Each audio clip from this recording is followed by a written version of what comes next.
Statue of unity থেকে বেরিয়ে তারপর আমরা চলে এসেছিলাম হচ্ছে জঙ্গল সাফারি। স্ট্যাচু অফ ইউনিটির একদমই যেটা কাছে। সকাল 8টা থেকে বিকেল 5টা পর্যন্ত খোলা আর থাকে। আমি আগের ভিডিওতে বলেছিলাম যে আমি অনলাইনে সমস্ত টিকিট একসঙ্গে কেটে আর নিয়েছি। এই জঙ্গল সাফারিতে আছে হচ্ছে অস্ট্রেলিয়া, আফ্রিকা, এশিয়ার বিভিন্ন প্রাণী। এছাড়া রয়েছে বিদেশি পাখি, রয়্যাল বেঙ্গল টাইগার, চিতা, জিরাফ, জেব্রা, অনেক ধরনের সাপ। আমি তো এখানে এসে অনেকগুলো নতুন নতুন পশু পাখি দেখেছি, যেমন হচ্ছে হোয়াইট ডিয়ার, ব্ল্যাক ডিয়ার, তারপরে হচ্ছে বিভিন্ন টিয়া পাখি, যেগুলো আমি আগে কখনোই দেখিনি। আর এখানে শুধু আমি নয়, অনেক দেশ বিদেশ বাইরে থেকে মানে ফরেনার গুলোও এখানটায় এসছে, ঘুরছে, যেটা দেখলাম। এখানে অনেক কটা তো অপরিচিত পশু পাখিদের সঙ্গে দেখা হয়েছে, মানে দেখেছি।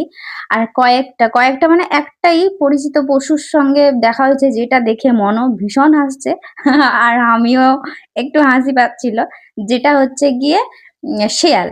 আমাদের বাড়ির পাশে সারা দিন রাত শুনতে পাই শেয়ালের আওয়াজ, দেখতেও পাই, কারণ আমাদের বাড়িটা হচ্ছে মাঠের পাশে, একদম গ্রামের দিকে, সেই কারণে শেয়াল দেখা যায়।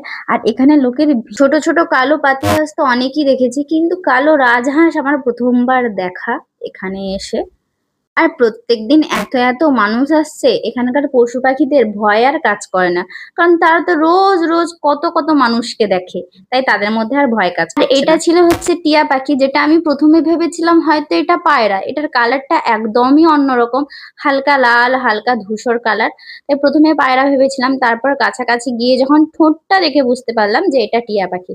আর পাখিটা না আমার কাছ থেকে অনেক আদর খাচ্ছিল, কিন্তু আমার ভয়ও করছিল, বাট তাদের ভয় করেনি, কারণ এরকম কত কত মানুষ রোজ রোজ আসে, তারা সেটা দেখে। আর একে আদর করার সময় না আমার রানীর কথা খুব মনে পড়ছিল, তাকে সারাদিন কি চটকাতাম, আদর করতাম, একে আদর করতে করতে তার কথা ভীষণ করে মনে পড়ছিল।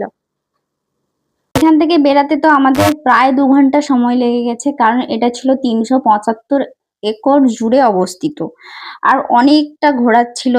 আর সারাদিনে এত প্ল্যানিং করে ফেলেছি, সময় অনেকটা কম নিয়েই গেছিলাম, সেই কারণে প্ল্যানিং একদিনে অনেকগুলো প্ল্যানিং করে ফেলেছিলাম, বাট আমার মনে হয় এটা করা ঠিক নয়, শরীর অসুস্থ হয়ে যাবে, এমনকি আমি অসুস্থ হয়েও গেছিলাম।